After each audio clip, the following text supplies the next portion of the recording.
할렐루야, 역대교회 초등부 친구들, 코로나19 바이러스로 인해서 교회에서 중단된 초등부 예배가 오늘 7월 12일부터 방역 예방 수칙을 잘 지키면서 또 교회에서 예배를 드립니다.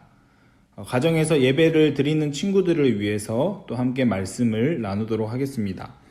오늘 말씀 제목은 비춰주는 랜턴입니다.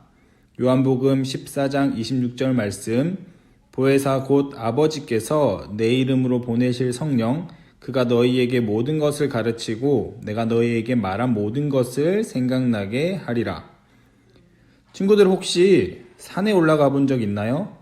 잠깐 올라갔다가 내려오는 낮은 산이 아니라 한참 동안 올라가야 하는 높은 산이에요. 오랫동안 산을 올라가야 할 때 준비해야 될 것들이 무엇이 있나요?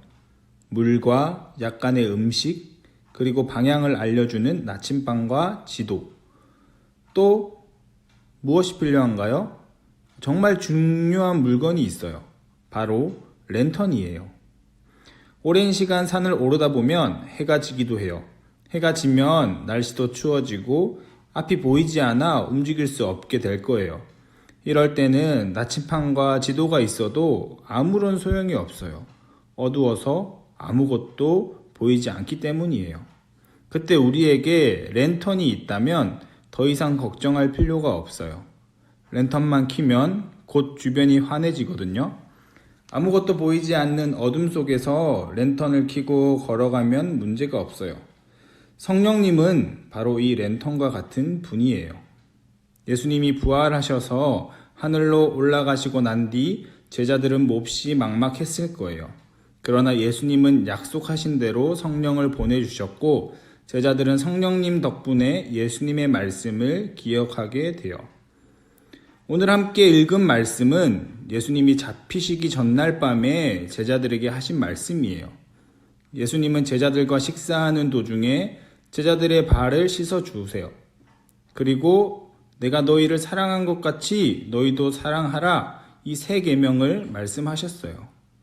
그러나 제자들의 마음에는 걱정과 두려움이 가득했어요. 왜냐하면 예수님이 한 제자의 배신과 베드로가 예수님을 부인한다는 것, 그리고 제자들과 곧 이별하실 것을 말씀하셨기 때문이에요. 그러나 예수님은 제자들을 홀로 외롭게 두지 않겠다고 약속도 해주셨어요. 바로 보혜사 성령님을 보내주신다는 약속이에요. 예수님은 성령님을 보내주신다고 약속하시며 성령님을 보혜사라고 부르세요. 보혜사의 뜻은 도움을 주기 위해 곁으로 부름을 받은 자예요. 즉, 성령님은 우리 곁에서 떠나지 않고 함께 하시며 우리를 도우는 분이에요.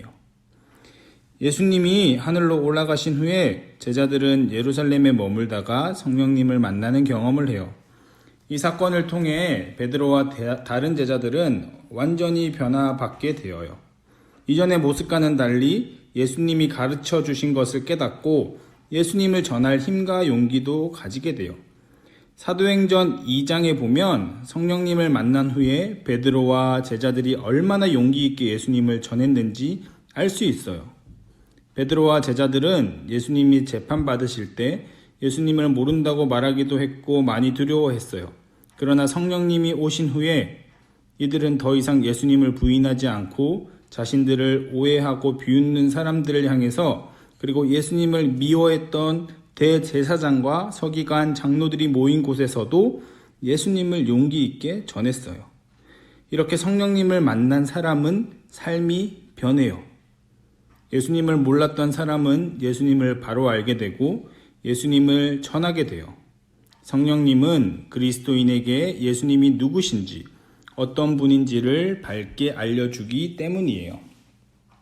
친구들, 만약 랜턴이 없다면 어두운 밤에 나침반과 지도도 볼 수 없을 거예요. 물론 낭떠러지에 떨어질 수도 있어요. 우리가 살아가던 세상도 마찬가지예요. 살다 보면 가끔 어두운 밤에 산을 걷는 것처럼 깜깜할 때가 있고 낭떠러지에 떨어지는 것과 같은 위험한 순간들도 만날 수 있어요.